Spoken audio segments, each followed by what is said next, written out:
Somasila dam లో ఎన్ని గేట్లు ఉన్నాయో మీకు తెలుసా? ఈ డ్యామ్ లోని నీరు ఎన్ని ప్రాంతాలు చేరుతుందో మీకు తెలుసా? ఈ డ్యామ్ లో ఉన్న సైరన్ ఎప్పుడైనా విన్నారా? ఆ శబ్దం ఎన్ని కిలోమీటర్ల వరకు వినిపిస్తుందో మీకు తెలుసా? ఇంకా ఈ డ్యామ్ కింద అసలు గట్టి రాయలేదని అంటారు, అది నిజమేనా? ఈ ప్రశ్నలంటికి సమాధానాలతో పాటు సోమశిల డ్యామ్ నిర్మాణం వెనుక ఉన్న అద్భుతమైన ఇంజనీరింగ్ రహస్యాన్ని ఈ వీడియోలో తెలుసుకుందాం. ఫ్రెండ్స్, ఈరోజు అయితే మనం పెన్నా నదిపై నిర్మించిన పెద్ద ఆనకట్టైన సోమశిల డ్యామ్ దగ్గర అయితే ఉన్నాం. ఈ డ్యామ్ ఇది చాలా పెద్ద గొప్ప ప్రాజెక్ట్ అనమాట. దాదాపు 200 అడుగుల వరకు కింద మట్టితో నిర్మించారు. ఇంత పెద్ద ప్రాజెక్ట్ అనేది, ఇంత పెద్ద ఆనకట్ట అనేది మనకు ఆసియాలో అతి పెద్దది, రెండోది ఇది. సో ఇలాంటి ఆనకట్ట నిర్మించడానికి వాళ్ళు ఎంత పోరాడిందో, ఎంత టెక్నాలజీ నిర్మించైతే మనకే తెలుసుకోవాలంటే ముందు మన వీడియో అయితే చూడాలా. సో కనిపిస్తుంది కదా, ఇదే మనకు ఆనకట్ట అనేది. ఈ గేట్లనే మనకి ఇవి. సో కింద సైడ్ అయితే వాటర్ ఫ్లో జరుగుతుంది. ఈ వాటర్ ఫ్లో వల్ల మనకి ఏంటంటే చెన్నైకి, ప్రకాశం జిల్లాలో వరకు నీరు అందించడం జరుగుతుంది. సో ఆ నీటి సాగునీటితో పాటు త్రాగునీరుగా అందిస్తున్న ఒక గొప్ప డ్యామ్ ఏంటంటే సోమశిల డ్యామ్. మనకు ఈ డ్యామ్ మీరు విజిట్ అవ్వడానికి చాలా సంతోషంగా ఉంది. ముఖ్యమైన విషయాలు, తర్వాత ఈ డ్యామ్ ఎలా నిర్మించిండ్రు, ఎప్పుడు నిర్మించిండ్రు, ఎంతకాలంగా ఈ డ్యామ్ మనకు రన్నింగ్ లో ఉంది, ఎంతకాలం మనకు సాగునీరు అందిస్తుంది, ఎన్ని విషయాలు తెలుసుకోవాలంటే మీరే వీడియో చివరకు చూడండి. మొదటగా వీడియోకి అయితే లైక్ అయితే చేయండి, ఎందుకంటే మీరు సపోర్ట్ చేయడం వల్ల ఇంతమంది వీడియో అవకాశంగా ఉంటుంది. ఆంధ్రప్రదేశ్ లోని నెల్లూరు జిల్లాలో పెన్నా నదిపై నిర్మించిన సోమశిల ప్రాజెక్టు ఆనకట్ట అనేది నిర్మాణ పనులు 1975లో ప్రారంభమై 1989 నాటికి పూర్తవడం జరిగింది ఫ్రెండ్స్. అప్పటి ఆంధ్రప్రదేశ్ ముఖ్యమంత్రి అయిన శ్రీ జలగం వెంగళరావు గారి ఆధ్వర్యంలో శంకుస్థాపన జరిగింది ఫ్రెండ్స్. దాదాపుగా 14 సంవత్సరాల సుదీర్ఘ ప్రయాణం తర్వాత మన సోమశిల ప్రాజెక్ట్ అనేది పూర్తవడం జరిగింది. ఈ డ్యామ్ మొత్తాన్ని అయితే 12 గేట్లతో నిర్మించడం జరిగింది. ఈ 12 గేట్లు అనేవి లోపల ఎలా వర్క్ అవుతుందో తెలియాలంటే మనమైతే ముందుకైతే వెళ్ళాలి. ఎంత టీఎంసీల వాటర్ పంపించేటప్పుడు ఆ డిజిటల్ మీటర్ ఎలా వర్క్ అవుతున్నాయి, అన్ని విషయాలు ఇంకా ముందెళ్తే మనమైతే చూద్దాం. ఆ డిజిటల్ మీటర్ కూడా మీకు చూపిస్తే ఎలా ఉంటాయి అనేది. అది చాలా సీక్రెట్ గా ఉంటుంది. ఇక్కడైతే మనకైతే మెట్లు అయితే ఉన్నాయి కదా, ఈ మెట్ల ద్వారా అయితే మనం పైకి వెళ్ళొచ్చు. ఈ సోమశిల ప్రాజెక్టు ప్రారంభానికి మరియు అక్కడ పునరావాస కేంద్రాలు ఏర్పాటు చేయడం కోసం, వాటి పనుల కోసం దాదాపుగా 467 కోట్ల అంచనా వేయగా, అందులో మొదటి దశ నాటికి 273 కోట్ల పైగా ఖర్చయింది ఫ్రెండ్స్. ఇప్పుడు మనం ఈ సోమశిల డ్యామ్ చరిత్రలో అత్యంత విషాదకరం రోజు ఒకటి ఉందని మీకు తెలుసా? అసలు అప్పుడు ఏం జరిగింది? సోమశిలకు చేరే వాటర్ యొక్క ఉధృతి పోవడంతో 2021లో ఇక్కడ ఉన్న మొత్తం 12 గేట్లు తెరిచారు ఫ్రెండ్స్. అప్పుడు ఆ నీటి ప్రవాహానికి కొన్ని గ్రామాలు అయితే నీట మునిగాయి, ఎంతో మంది అయితే ప్రాణాలు కోల్పోయారు. Behind this massive earth dam lies a vast reservoir. Foundation soils extend down 200 feet without reaching solid bedrock. ఇప్పుడైతే ముందు ఒక వీడియో చూశారు కదా మీరు, అంటే 200 అడుగుల వరకు ఇక్కడ రాతి పొర లేదని. సాధారణంగా అయితే మనకు పెద్ద పెద్ద డ్యామ్లు నిర్మించాలంటే గట్టి రాతి పొర చాలా అంటే చాలా అవసరం అయింది. కానీ ఇక్కడ ఏంటంటే అసలు రాయే లేదు. రాయలేకపోవడంతో నీరు కింద నుండి లీక్ అవ్వకుండా మరియు డ్యామ్ అనేది కుంగిపోకుండా ఉండటానికి ఇంజనీర్లు ప్లాస్టిక్ డయాఫ్రమ్ వాడినరు. అలాగే గ్రౌటింగ్ అనే అధునాతన సాంకేతికాలను ఉపయోగించి మట్టి ఆనకట్ట నిర్మాణాన్ని చేసింది ఫ్రెండ్స్. అది ఎలా సాధ్యమైందో మనమే తెలుసుకోవాలంటే ఇది స్టెప్ బై స్టెప్ తెలుసుకోవాలి, అసలు ఎలా నిర్మించింది అనేది. మనకైతే ఇక్కడ నది గర్భం ఎక్కడైతే రాతి పొర లేదో అక్కడ దాదాపుగా 200 అడుగుల లోతు వరకు భూమి లోపల వెళ్లే 2 అడుగుల మందం ఉన్న కాంక్రీట్ గోడలను నిర్మించింది ఫ్రెండ్స్. ప్లాస్టిక్ కాంక్రీట్ గోడలు అనేవి ఈ గోడల కోసం వాడిన కాంక్రీట్ సాధారణంగా సిమెంట్ తో పాటు బెంటోనైట్ క్లే అని ఒక రకమైన జిగురు వట్టి కలిపారు. దీనివల్ల ఏంటంటే ఆ గోడ పూర్తిగా గట్టి రాయిలాగా మారకుండా కొద్దిగా సాగే గుణాన్ని కలిగి ఉంటుంది, అంటే ఫ్లెక్సిబిలిటీ కలిగి ఉంటుంది. అందుకే దీన్ని ప్లాస్టిక్ డయాఫ్రమ్ వాల్ అంటారు. దీని ఉపయోగం ఏంటంటే మనకు భూకంపాలు వచ్చినప్పుడు లేదా నీటి ఒత్తిడి అనేది ఎక్కువగా అయినప్పుడు ఈ గోడ నిర్మాణం విరిగిపోకుండా, అలాగనే ఒత్తిడి తగినట్లుగా స్వల్పంగా వంగుతూ రక్షణిస్తుంది. అలాగే కెమికల్ గ్రౌండింగ్ అంటే ఏంటంటే రంధ్రాలు మూసేస్తారు కదా మనకు డయాఫ్రమ్ గోడలు కట్టిన తర్వాత, వాటి మధ్యలో లేదా కింద చిన్న చిన్న ఖాళీ ఉండే అవకాశం ఉంటుంది ఫ్రెండ్స్. అలాంటప్పుడు ఏంటంటే సిమెంటు, రసాయనాల మిశ్రమం కలిపి ఈ ఖాళీల ద్వారా నీరు లీకు కాకుండా ఉండడానికి, అలాగే 200 అడుగుల లోతు వరకు పైపుల ద్వారా సిమెంటు మరియు అత్యంత ప్రత్యేకమైన రసాయనాల మిశ్రమంతో ఎక్కువ ఒత్తిడితో భూమిలో పంపిన ఫ్రెండ్స్. దీనివల్ల ఉపయోగం ఏమిటంటే ఈ కెమికల్ మిశ్రమం లోపల ఉన్న ఇసుక మట్టితో కలిసిపోయి గట్టి పొరలాగా మారుతుంది. దీనివల్ల ఏంటంటే రిజర్వాయర్లో నీరు డ్యామ్ కింద నుండి అవతల వైపున ప్రవహించకుండా అవకాశం అయితే ఉంటుంది ఫ్రెండ్స్. మూడోది ఏంటంటే మట్టి నిర్మాణం. దీన్ని ఎలా చేశారంటే మనకు పునాది కింద నీటిని లీకేజీని అడ్డుకున్న తర్వాత పైన భారీ ఎత్తున మట్టి రాళ్లను ఉపయోగించి కట్టనైతే నిర్మించడం జరిగింది ఫ్రెండ్స్. కోర్ మరియు షెల్ అనే కట్ట మధ్య భాగంలో నీటిని అసలు రానివ్వకుండా నల్ల మట్టి వేసి దాన్ని ఇరువైపులా గట్టి ఇసుక రాళ్లను మరుగు పొరల పొరలుగా వేసి భారీ రోళ్లతో తొక్కించారు ఫ్రెండ్స్. అంత బరువుతో ఉండడం వల్లే ఈ మట్టి తనకున్న భారీ బరువును, నీటి ప్రవాహాన్ని అడ్డుకుంటుంది ఫ్రెండ్స్. ఈ విధంగా రాతి పొర లేకపోయినా భూమి లోపల కృత్రిమంగా భారీ అడ్డుగోడ కట్టి పైన ఆసియాలో అతిపెద్ద మట్టి ఆనకట్టలుగా ఒకటి నిలిచింది మన సోమశిల ప్రాజెక్ట్ అనేది. ఇది దీని యొక్క నిర్మాణానికి సంబంధించింది, అలాగని ఎలా కట్టారనే విషయాన్ని. అందుకే ఇది ఇంత స్ట్రాంగ్ గా ఉంది మనకైతే ఈ సోమశిల ప్రాజెక్ట్ అనేది. ఈ సోమశిల ప్రాజెక్ట్ సంబంధించి ఇప్పుడైతే మనం ఆ గేట్లు అనేవి ఎలా ఉన్నాయి, ఈ గేట్ల పైన ఎలా ఉంటుంది, ఆ గేట్ ని ఎలా మేనేజ్ చేస్తారు అనే విషయాన్ని అయితే నేనైతే ముందే ఎక్స్ప్లెయిన్ చేస్తాను మీకు. వీడియో కొంచెం కొంచెం ఎక్కువగా ఉంటుంది ఫ్రెండ్స్, దయచేసి అర్థం చేసుకోండి. అంత ఎక్స్ప్లెయిన్ చేస్తున్నాను మీకు ప్రతి ఒక్కటి కూడా నేను. ఇప్పుడైతే మనం ఒక ప్రధాన కాలువ ద్వారా కండలేరు డ్యామ్ కానీ వాటర్ నుంచి వెళ్తే మనం అయితే చూడాలంటే మనం అయితే కెనాల్ దగ్గరికి అయితే వెళ్దాం. మనం ఇక్కడ నుంచి దాదాపు 45 కిలోమీటర్ అయితే కెనాల్ అలాగే మట్టి కూడా అలాగే కాంక్రీట్ అయితే ఉంటుంది. సో అది డైరెక్ట్ వచ్చి మన కండలేరు డ్యామ్. యాక్చువల్గా కండలేరు డ్యామ్ వీడియో కావాలంటే మన వీడియోలు అప్లోడ్ చేస్తాం మన ఛానల్ వచ్చి చూడండి మీరు. అలాగే ఎండ్ కార్డ్ లో కూడా ఇస్తాను నేను కండలేరు డ్యామ్ సంబంధించింది. సో అక్కడ కూడా మీరు చూడొచ్చు. అక్కడ నుంచి కూడా వాటర్ అయితే మనకు చెన్నైలో ప్రాంతానికి వెళ్తుంది, గుండి అనే ప్రాంతానికి వెళ్తుంది. అక్కడ నుంచి అయితే వాళ్ళు వాటర్ సప్లై చేయడం జరుగుతుంది. సో మనం ఇప్పుడైతే కండలేరు డ్యామ్ ఎక్కడ నుంచి అయితే వాటర్ వెళ్తాయి ఆ ప్లేస్ కి అయితే నేను తీసుకెళ్తున్నాను మీకు. ఇక్కడ కొన్నాళ్ళు చెప్పడం వల్ల మనైతే ఆ ప్రాంతానికి వెళ్ళడానికి అయితే అవకాశం ఉంటుంది. నాకు తెలియదు ఎగ్జాక్ట్లీగా, సో అదేని. సో వాళ్ళు ఇన్ఫర్మేషన్ ఇవ్వడం వల్ల నేను అక్కడికి వెళ్ళి అయితే షూట్ చేస్తున్నాను మీకు. ఆ ప్లేస్ కి అయితే మనల్ని తీసుకెళ్తాను నేను ఇప్పుడు. మనకి ప్రాజెక్ట్ కు సంబంధించిన అయితే మనకైతే మ్యాప్ అయితే ఉంచండి. Government of Andhra Pradesh irrigation department Somasila project. కొన్ని ప్రదేశాలు నిషేధిత ప్రదేశాలు అయితే ఉంటాయి. సో మనం ఏంటంటే వెళ్ళకూడదు, ఇక్కడ ఉంచండి ఒకసారి. డేంజర్ జోన్, నిషేధిత ప్రాంతం అన్నమాట ఇది. సో మనం ఏంటంటే కొంచెం జాగ్రత్తగా అయితే ఉండాలి. ఎక్కడికి వెళ్ళినా కూడా మనం ఏంటంటే ప్రాంతాలను మనం గమనిస్తే వెళ్ళాలి. ఇవి మనకు గేట్లు, ఇవి ప్రెసెంట్ అయితే ఈ మొత్తం తాళాలు వేసేస్తుంటారు.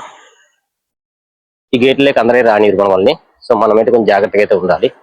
ఈ ప్రాంతం మొత్తం నిషేధిత ప్రాంతం ఇది. సో ఈ కాలువ ద్వారా మనకైతే వాటర్ అయితే వస్తాయి. సో కనిపిస్తున్నాయి చూసారా, ఈ కాలువ ఇది. సో ఈ కాలువలోనే ఈ కాలువ నుంచి మనకు కండలేరుకనే వాటర్ అనేవి వెళ్తాయి. కండలేరుకి వెళ్ళిన వాటర్ మనకి ఇటు పక్క నుంచి వెళ్తాయి. మనం అక్కడైతే చూపిస్తాం మీకు ఇప్పుడు. సో ఇక్కడ అన్న కాడ పర్మిషన్ అడిగితే నేను ఇక్కడికి వచ్చి షూట్ చేయండి, నాకైతే పర్మిషన్ అయితే ఇచ్చిండు. సో మనమైతే కొంచెం జాగ్రత్తగా ఉండాలి. చూడండి ఎలా ఉందో ఒకసారి వాయిస్ వినండి మీరు. ఆల్మోస్ట్ ఆల్ ఏంటంటే ఈ కెనాల్ మొత్తం మనకు 45 కిలోమీటర్ కెనాల్ అయితే ఉంటుంది. దాని హైట్ చూడండి ఒకసారి, మనకి ఇక్కడ చూపిస్తాను, నేను జూమ్ చేసి చూపిస్తాను చూడండి ఎంతవరకు హైట్ ఉంది. ఇక్కడ దాదాపు మనకు 97 మీటర్ల వరకు ఉంది. ఇంత హైట్ వరకు మనకైతే వాటర్ అయితే వెళ్తాయి. మనకు ముఖ్యంగా ఏంటంటే మనం వాటర్ అది ఎక్కువ ఫ్లో వచ్చినప్పుడు మనం ఈ వాటర్ ద్వారా పంపించడం జరుగుతుంది. అలాంటి టైంలో ఎందుకంటే హైట్ గా ఉంటే బెటర్ కాబట్టి వాళ్ళ హైట్ లో కట్టడం అయితే జరిగింది. సో మనం ఏంటంటే ప్రెసెంట్ వచ్చి వాటర్ అయితే వెళ్తూ ఉన్నాయి. ఇంకా గేట్లు అయితే ఎత్తినట్లేరు. సో తక్కువ వాటర్ అయితే ఫ్లో జరుగుతుంది కదా. సో మనకి ఏంటంటే ఎక్కువ వాటర్ ఫ్లో జరిగినప్పుడు ఏంటంటే అలాంటి హైట్ లో ఉన్నప్పుడు ఏంటంటే పక్క గ్రామాలు ముంపు జరగకుండా కోసం ఈ హెచ్చైన ప్రాంతంలో దీన్ని నిర్మించారు. అలాగే ఆ గోడలు కూడా ఎత్తుగా కట్టడం జరిగింది. సో ఆ ఉద్దేశం నిర్మించారు. సో ఇది ఫ్రెండ్స్ కండలేరుకు వెళ్ళే ప్రధాన కాలువ. మనకు రాతిపొర ఫ్రెండ్స్, మనకు చుట్టూ కొండలు రాతిపొరతో ఉన్నాయి కానీ మనకైతే లోపల మటుకు మొత్తం మట్టితో ఉంటుంది. ఇది ఈ సోమశిల డ్యామ్ అనేది కింద ఎందుకు వస్తూ అవుతుంది చూడండి మీరు. సో ఇది ఏందో మీకు తెలిసిన కామెంట్ అయితే చేయండి, దేనికి సంబంధించిందో. చాలా భారీగా ఉంది ఇది. ఇనప వస్తువులన్నీ ఉన్నాయి ఇవి. Iron friends.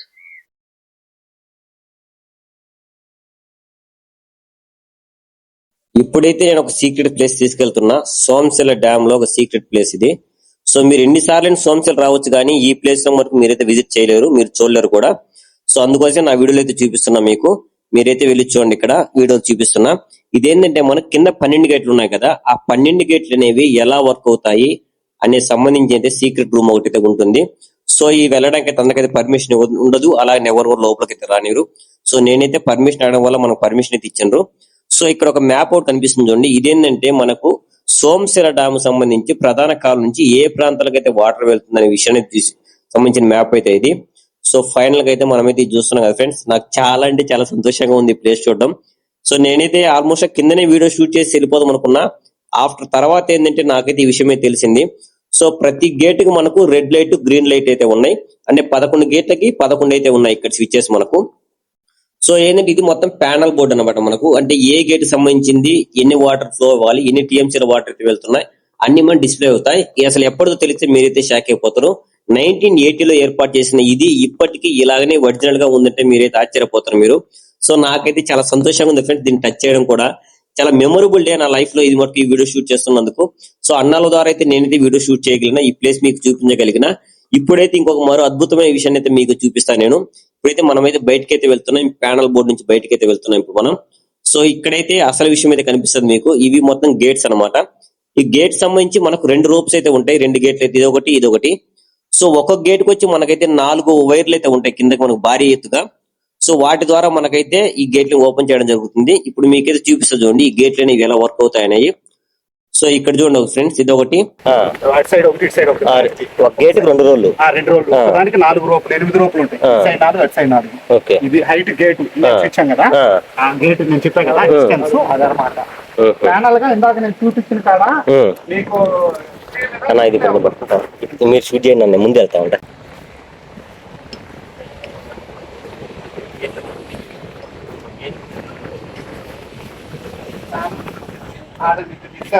ఇక్కడ మాన్యువల్ గా చేయొచ్చు. మాన్యువల్ గా గేట్ వచ్చేసి ఇక్కడ ఆపరేట్ చేస్తారు. ఆపరేట్ చేస్తారు, ఇప్పుడు ఆపరేట్ చేస్తారు. సేమ్ అంతే, అప్ డౌన్ అని చెప్పేసి ఇంకా తాళం తీయాలి. ఇక్కడ ఎంత ఎత్తాం అన్నది దీని మీద కనిపిస్తుంది.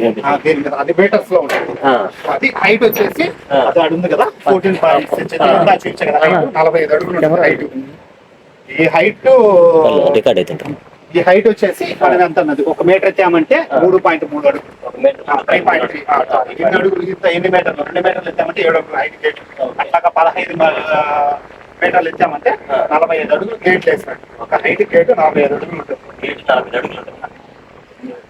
వెడల్పు వచ్చేసి 47 అడుగులు ఉంటుంది. వెడల్పు 47, హైట్ 45. మీరు జాగ్రత్త. చాలా సంతోషంగా ఉంది ఫ్రెండ్స్. నెక్స్ట్ అది వచ్చేసి దాన్ని వచ్చేసి క్రేన్, రెడ్ కలర్ ఉంటుంది కదా లాస్ట్ ఉండేది క్రేన్. ఆ క్రేన్ వచ్చేసి ఏ గేట్ సేఫ్ సైడ్ కోసం అనమాట. ఈ గేట్ ఏ గేట్ రిపేర్ అయితే ఆ గేట్ దగ్గర స్టాఫ్ లాక్లు పెట్టుకొని యువతల ముందు రిపేర్ చేసుకొని తర్వాత స్టాఫ్ లాక్లు తీసేసుకొని గేట్ ఓపెన్ చేసుకోండి. గేట్ ఓపెన్ చేయడమా క్లోజ్ చేయడమా, ఏడన్నా మధ్యలో స్టక్ అయినా లేకపోతే ఏదన్నా రిపేర్ వచ్చినా వాటర్ రానివ్వకుండా బ్యాక్ సైడ్ క్లోజ్ చేసి హర్రర్ చేసేసి ఫ్రంట్ సైడ్ గేట్ రిపేర్ చేసుకొని తర్వాత back side stop log gate తీసేసుకొని ఈ వాటర్ ని రిలీజ్ చేసుకోవాలి. అలా చేసుకోవడానికి ఉపయోగపడుతుంది ఆ రెడ్ కలర్ క్రేన్.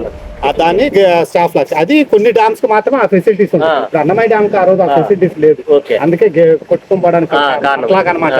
అట్లా కొన్ని గేట్స్ కొన్ని గేట్లు అవతలది వచ్చేసి అదే ఇందాక చెప్పారు కదా పవర్ ప్లాంట్ అని. ఆ 3 బిల్డింగ్స్ పవర్ ప్లాంట్ 13.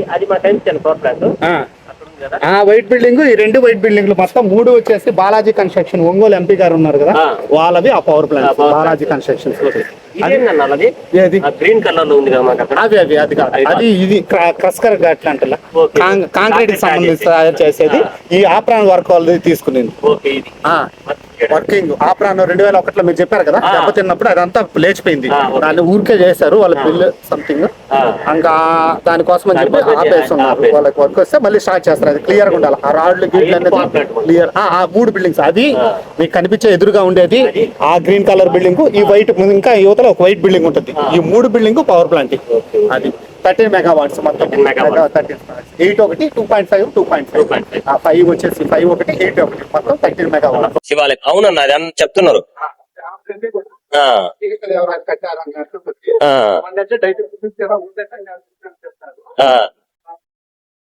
ఇది వర్కింగ్ లో ఉంది, అది ప్యానల్ ఇది అది కదా సోలార్ సైరన్. అది ఇక్కడ నుంచి ఒక 2 కిలోమీటర్లు ప్రతి గేటు ఓపెన్ చేస్తే ప్రతిసారి 3 టైమ్స్ సైరన్ ఇస్తారు. అది 3 టైమ్స్ సైరన్ ఇస్తారు. 3 టైమ్స్ ఇస్తారు. ఇక్కడ నుంచి మాక్సిమం ఒక 2-3 కిలోమీటర్స్ వినపడదు. అప్పుడు అటుపక్కన వాళ్ళందరూ బ్రిడ్జి దరిదాపుల దాకా వినపడదు సైరన్. ఆ బ్రిడ్జి కాడికి అన్నది ఏ బ్రిడ్జి అన్నది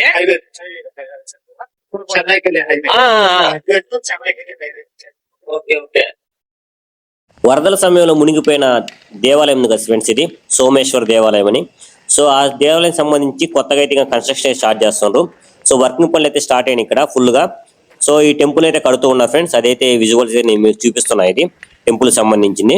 సో ఇది డ్యామ్ పక్కనే ఉంటుంది మీకు. ఈ తొందరలో అయితే కంప్లీట్ అవుతుంది. ఇది త్వరలో అయితే మా దగ్గర కూడా మంచి రోజులు రాబోతున్నాయి.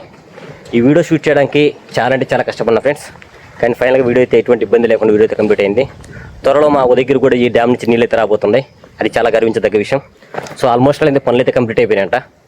సో ఇప్పుడు ఏంటంటే ఈ నీళ్ళు వదలడమే లేటు.